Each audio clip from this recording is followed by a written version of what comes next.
একটা ছোট্ট শহর ছিল, নাম এলিমেন্ট টাউন। সেখানে থাকতো অনেক চরিত্র, হাইড্রোজেন, অক্সিজেন, সোডিয়াম, সেলেনিয়াম।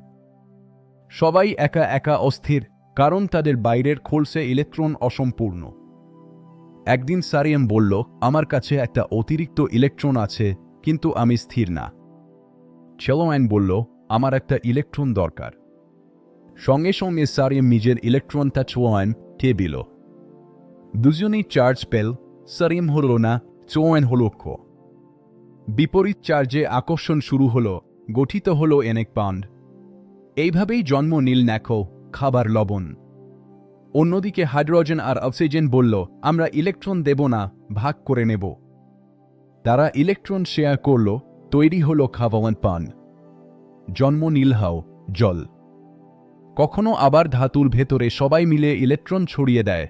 এটাই মেটালিক বন্ড, যেটা বিদ্যুৎ পরিবহন করে।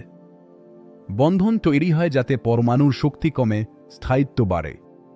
এই শক্তি যেটা লাগে তাই বন্ড এনার্জি।